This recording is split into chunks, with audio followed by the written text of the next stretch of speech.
নমস্কার দর্শক বন্ধুরা, আমি শ্রীরাজ। আজকে আলোচনা করব অষ্টমী তিথি নিয়ে। অষ্টমী তিথি খুব গুরুত্বপূর্ণ একটি তিথি। এই অষ্টমী তিথিতে মূলত আমরা দেখে থাকি রাহুর প্রভাব, এবং রাহু যদি আপনার কুণ্ডলীর মধ্যে পজিটিভ থাকে তাহলে আপনি জীবনে ভালো উন্নতি করতে পারবেন, উন্নতির চরম শিখরে পৌঁছাতে পারবেন। আর যদি রাহু কোনো রকমভাবে পীড়িত হয় আপনার কুণ্ডলিতে, তাহলে জীবনে প্রবল ঘাত প্রতিঘাতের সম্মুখীন হতে হয়।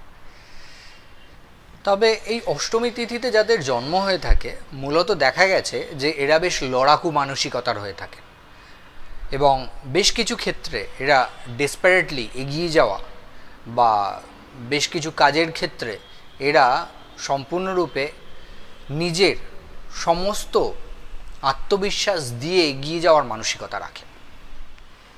রাহু গ্রহটির কথা শুনলেই আমরা অনেক সময় এটা মনে করি যে রাহু বোধহয় আমাদের জীবনে সবটাই খারাপ করায়, কিন্তু না দর্শক বন্ধুরা, রাহু আপনার জন্মকুণ্ডলীর মধ্যে যে রাশিতে অবস্থান করে সেই রাশিটির যে অধিপতি, সেই অধিপতিকেই মূলত নির্দেশ করে থাকে। এবং রাহু যেহেতু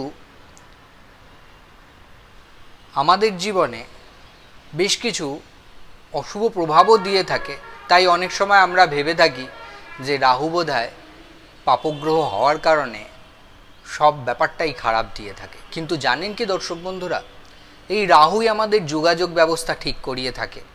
এই রাহুর কারণেই আমরা জীবনে বিদেশে পাড়ি দিতে পারি। রাহুর কারণেই আমরা জীবনে কর্মোদ্যমতা নিয়ে এগোতে পারি। তাই রাহুর নেগেটিভ প্রভাব আপনি যদি ভোগও করেন, তাহলে আপনাকে এটা বুঝে নিতে হবে যে জীবনে আপনার অনেক ক্ষেত্রে পিছিয়ে পড়তে হবে। অষ্টমী তিথিতে যদি আপনার জন্ম হয় এবং আপনি যদি বিদেশে সেটেল হওয়ার কথা ভাবেন, তাহলে অবশ্যই আপনার জন্য খুব ভালো বিষয়। চেষ্টা করুন যাতে আপনি রাহুর যতটুকু নেগেটিভ প্রভাব আপনার কুণ্ডলীর মধ্যে পড়ছে সেটাকে কাটিয়ে ওঠার, তাতে আপনি অনেক ভালো সফলতার জায়গা পেতে পারেন। আজকে দর্শক বন্ধুরা আলোচনা এখানেই শেষ করব। দেখা হবে পরবর্তী অনুষ্ঠানে। নমস্কার।